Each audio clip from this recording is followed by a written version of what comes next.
ನಮಸ್ಕಾರ ಸ್ನೇಹಿತರೆ. ಇವತ್ತಿನ ನಮ್ಮ ವಿಡಿಯೋದಲ್ಲಿ ಕರ್ನಾಟಕದ ಪ್ರಸಿದ್ಧ ಪುಣ್ಯಕ್ಷೇತ್ರ ಬೆಣ್ಣೆನಗರಿ ದಾವಣಗೆರೆಯ ಆರಾಧ್ಯ ದೈವ ಶಕ್ತಿ ದೇವತೆ ಶ್ರೀ ದುರ್ಗಾಂಬಿಕಾ ದೇವಿ ಅಂದರೆ ನಮ್ಮ ದುಗ್ಗಮ್ಮ ದೇವಿಯ ಇತಿಹಾಸ ಮತ್ತು ಅವಳ ಮಹಿಮೆಯನ್ನು ತಿಳಿಯೋಣ. ವಿಡಿಯೋವನ್ನು ಕೊನೆಯವರೆಗೂ ನೋಡಿ.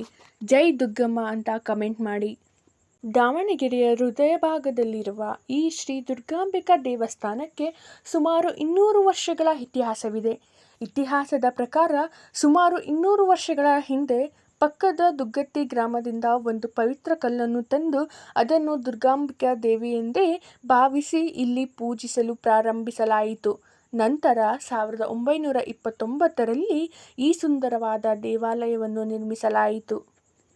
ದುಗ್ಗಮ್ಮ ಎಂದರೆ ಕೇವಲ ದೇವತೆಯಲ್ಲ, ಅವಳು ದಾವಣಗೆರೆಯ ಜನತೆಯ ಕಷ್ಟಗಳನ್ನು ಕಳೆಯುವ ತಾಯಿ. ಭಕ್ತರ ನಂಬಿಕೆಯ ಪ್ರಕಾರ ಮಂಗಳವಾರದ ಮತ್ತು ಶುಕ್ರವಾರದಂದು ದೇವಿಯ ದರ್ಶನ ಪಡೆದರೆ ಅಥವಾ ನಿಂಬೆಹಣ್ಣಿನ ಆರತಿ ಮಾಡಿದರೆ ಎಷ್ಟೇ ದೊಡ್ಡ ಕಷ್ಟಗಳಿದ್ದರೂ ದೂರವಾಗುತ್ತವೆ. ಮದುವೆ, ಆರೋಗ್ಯ ಮತ್ತು ಕುಟುಂಬದಲ್ಲಿ ಶಾಂತಿಗಾಗಿ ದೂರದ ಊರುಗಳಿಂದಲೂ ಭಕ್ತರು ಇಲ್ಲಿಗೆ ಬರುತ್ತಾರೆ. ಇಲ್ಲಿಗೆ ಬರುವ ಯಾರೊಬ್ಬ ಭಕ್ತನೂ ಬರಿಗೈಯಲ್ಲಿ ಹೋಗುವುದಿಲ್ಲ. ಈ ದೇವಾಲಯದ ಮತ್ತೊಂದು ವಿಶೇಷವೇನೆಂದರೆ ಇಲ್ಲಿ ನಡೆಯುವ ಜಾತ್ರೆ. ಪ್ರತಿ 2 ವರ್ಷಗಳಿಗೊಮ್ಮೆ ಅದ್ದೂರಿಯಾಗಿ ನಡೆಯುವ ಈ ಜಾತ್ರೆಯಲ್ಲಿ ಲಕ್ಷಾಂತರ ಭಕ್ತರು ಭಾಗವಹಿಸಿ ದೇವಿಯ ಕೃಪೆಗೆ ಪಾತ್ರರಾಗುತ್ತಾರೆ. ಈ ಸಮಯದಲ್ಲಿ ಇಡೀ ದಾವಣಗೆರೆ ನಗರವೇ ಹಬ್ಬದ ವಾತಾವರಣದಿಂದ ಕಂಗೊಳಿಸುತ್ತದೆ. ನಿಮಗೆ ದುಗ್ಗಮ್ಮ ದೇವಿಯ ಇತಿಹಾಸ ಮತ್ತು ಅವಳ ಪವಾಡಗಳನ್ನು ತಿಳಿಯಬೇಕೆಂದರೆ ಕಮೆಂಟ್ ಬಾಕ್ಸಲ್ಲಿ ಕಮೆಂಟ್ ಮಾಡಿ.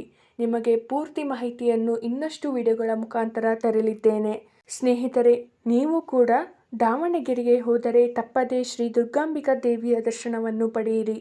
ದೇವಿಯ ಆಶೀರ್ವಾದ ಸದಾ ನಿಮ್ಮ ಮೇಲಿರಲಿ.